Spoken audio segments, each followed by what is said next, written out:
joined by Carolyn Harris MP, who is on a mission. She started a conversation. Well, we've been talking before this interview's even started about the conversation, which is about the menopause. Carolyn, it all started with you. Well, we're on a revolution. We've literally started a menopause revolution, and I just think that the time has come where women shouldn't be embarrassed or afraid to talk about the menopause. That men need to start, and I think in all fairness, they are starting to understand that they have to support women through the menopause. Workplaces are suddenly waking up to the fact that they're losing good staff members because they're not providing the right support for women who are menopausal. Marriages and relationships shouldn't be breaking up because of the menopause, and women shouldn't be feeling as bloody awful as they are feeling because they're menopausal.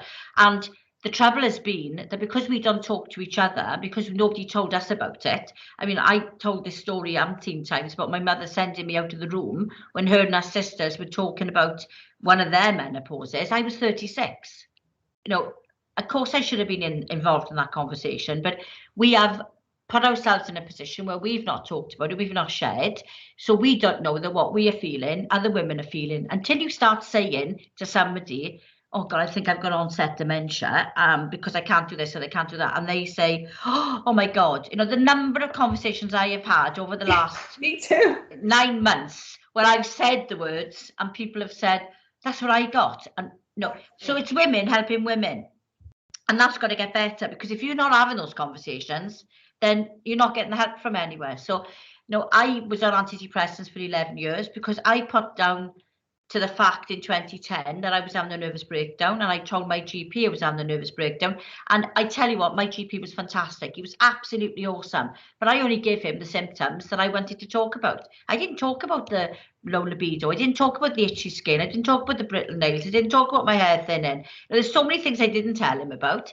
And if I knew then what I know now, I would have known I was menopausal. But if I don't tell him, and they've not had the training to know about menopause, because 41% of medical schools don't even look at it, and those that do put very little effort into it, then who the hell is going to know that you're menopausal? And it's only when you reach that point where you think, I can't go on anymore, this is just all too much, and somebody says to you, you're menopausal.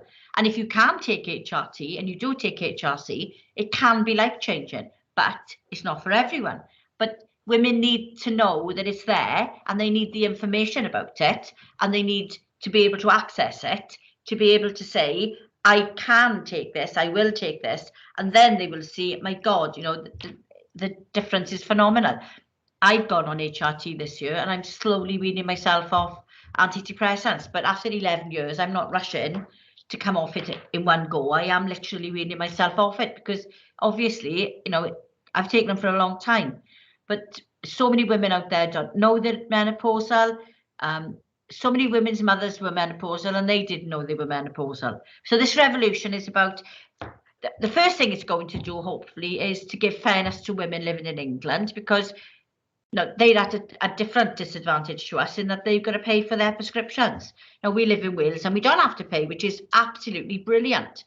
So let's make that level playing field. Let's get that right so that we all got parity. But then we need to move on and look at, how do we train doctors better? How do we encourage more nurses to be able to prescribe and look at women, to relieve the pressure on doctors? So, you know, women will be going to a doctor with one symptom, going for tests, getting some kind of medication, and they're not feeling any better.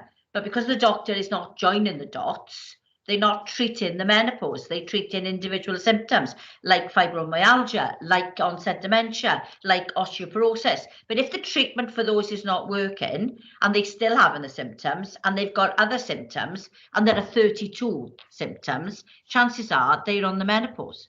Can you imagine the difference it would make if that conversation had happened? And can you imagine how many people wouldn't be on medications that they shouldn't be on, wouldn't be feeling the way they're feeling? Look at the money they'd save. So what I'm asking the UK government to do is going to save the money in the long run, because by paying for the prescriptions for HRT, we get more women on HRT, and they won't have to pay for it, and then they won't be having medication for fibromyalgia and other things. And the other thing for me is that you can get the contraception pill for free. HRT in England is the only hormones that you can't get free, But you can get Viagra if you've got a good enough reason. So AA, come on, let's have a bit of equality here. So I'm fighting the fight for the English girls here on that one. But the fight for the menopause revolution is global, not just in this country. No country's doing this right. And since we started talking about it, I've been on Australian TV. I'm going on Japanese TV and Indian TV. I've been contacted by Canada, America. I mean, I'm on the global stage, Emma. Can you imagine that? I'm not surprised. Carolyn Harris has gone global. Terrifying, isn't it? But, you know, because all of a sudden people are seeing that the UK Parliament is talking about it, so they need to be talking about it. And I'm confident that, you know, colleagues in the Welsh Government, I'm confident that they will do the right thing on this. And, you know, we need to get this into schools. We need people in school to understand that this is a time in that period in their life that is going to happen to them or their mothers or their sisters or their wives. And they have to understand they need some preparation for it. We need doctors better trained so that it's, you know, on the curriculum, and they understand that there are 32 symptoms. Before you start rushing someone off for a test for fibromyalgia, find out if there are any other symptoms, that it could be menopause. You know, workplaces, they can make tweaks which will make things better, or they can be a good employer and they can actually introduce really organic policies from within that reflect the demands of that workplace and what the women working there need to do. We can go for mandatory policy, but why have a mandatory policy which forces a company into putting something which becomes a tick box where if somebody came along and did an audit, they'd say, oh yeah, we got a policy. It has to be what the women working there need, not what the government is saying you need. You know, there's a totally different thing there. And why is it taboo? Why are we not talking about it? There's nothing to be embarrassed about. You know, it's been forever and it will be forever.